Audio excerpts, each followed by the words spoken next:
Okay, so we've talked about the net present value. Another method we use to look at this is the payback period. And very simply, we're just saying how many years until I get the cost of the investment back. So how long to get my money back. So I've got an example here where we have an old machine that's costing us $5,000 a year to operate.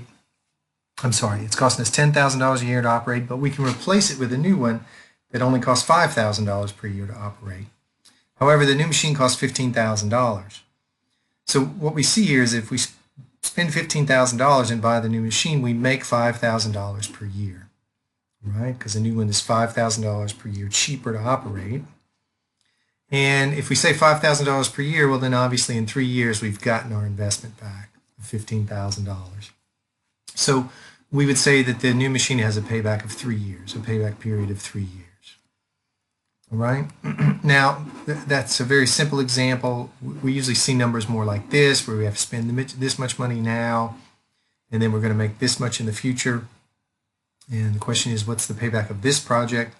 And so what we do in this case is we just go through and figure out cumulatively where we are every year, and I'll show you how we do that on a spreadsheet here. So let me open up my spreadsheet, and if we just look at how we do that, what we do in this case is we say, okay, well, we know we spend $5,500.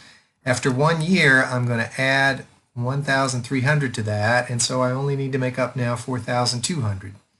And I'll do the same thing the next year. On the $4,200, I'll add the $1,500 I make the next year, and then the next year I'll make $1,900, and then in the next year I'll make $600 and so $1,400, and so you see that I turn positive between years 3 and 4. So you can see from this my payback is a little more than 3 years, right? A little more than 3 years. And the question is as well, if we want to be precise about this, exactly how much more than 3 years? Well, we know it's going to be 3 years plus, well, we need to make up $800. And in the 4th year, we're going to make $400. So what we do is we take 800 divided by the 1,400, and that tells us what portion of year 4 we need to make $800. And so the answer to that is 3.57, right? So you can see that it turns positive, between year 3 and year 4. So we know it's a little more than 3 years. And how much more than 3 years? Well, we need to make up $800 in that between year 3 and year 4, and we make $1,400 over that whole time period. So the portion of the year we need is the 800 divided by 1,400. So the answer to this one's 3.57. And I think I've got that worked out in the slides here. Also, you can see my cumulative totals here, and then you can see that I determine my payback period here that way. All right, so you just go down until you see where it's going to turn positive, and then you use the fraction of how much you need in the last year plus how much you're going to make over that entire last year that it turns positive to give you the answer there, 3.57. Okay, so here's one for you to practice. So I encourage you to stop the recording, practice this one, see what you get as the right answer. I will take a second and move this over in my spreadsheet and calculate the answer here for you. So keep my cumulative totals here. So it turns positive between year 2 and year 3. So I know that in year 2 I need to get the 3,000 divided by 4,500. So it's 2.67. So the answer here is C, 2.67.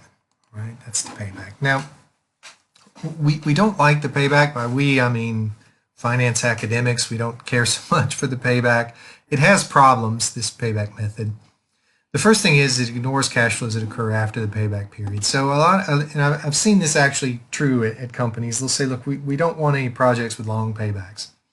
So if the payback is longer than some arbitrary number, let's say, for example, 3 years, then we don't want it, right? And you can ignore some good projects in that case. If you have some projects that take a while to get going before they generate good cash flows, then you may ignore some really good projects in that case. I've got an example here of a project that costs $50,000, and it'll generate cash flows of $10,000 a year for the first 4 years. So notice we haven't gotten paid back in 4 years. We've only made $40,000. but in the 5th year we make $1 million. Well, now that's a good project. And that's a very nice rate of return on your $50,000. You have to wait 5 years, but you get $1 million after 5 years. That's a very nice rate of return, and I think all of us would take that investment.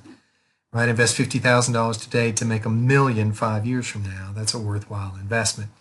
So it has a payback of more than 3, right? But if we looked at this in terms of net present value, at any reasonable rate of return, it would be positive. It would be very large and positive, right? So that's one reason why we don't like using the payback method, is it ignores cash flows that occur after some arbitrary cutoff.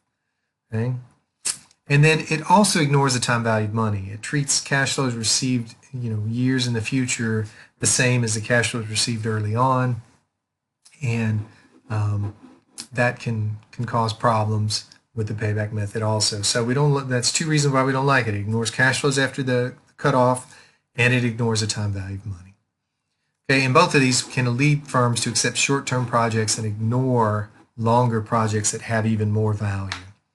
So we don't like that. However, we still teach it because it's still often used. There's several reasons for that. One's as a rule of thumb. A lot of times I've seen at corporations, people will kind of do a quick payback period calculation in their head as a first glance at a project, just kind of as a rule of thumb to see whether they want to investigate it further or not. Another reason it's used is it's easy to explain and understand. People have a good sense of understanding, oh, well, this project takes me 2 years to pay back or 3 years to get my money back. And they have a better sense of that sometimes than the more technical ideas of net present value. Again, I use the standard idea. Florida State graduates are out there and they need to understand things and they want to make decisions on things that are easy to understand. Another reason why I use the payback method is some people have suggested it's because many of the people making these kind of decisions are more middle managers. They're not the really top executives, but they're not the junior people starting out. They're kind of the middle managers, and they're trying to get ahead.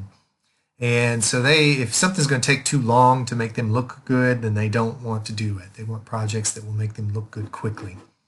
And so for that reason, they may emphasize the payback period.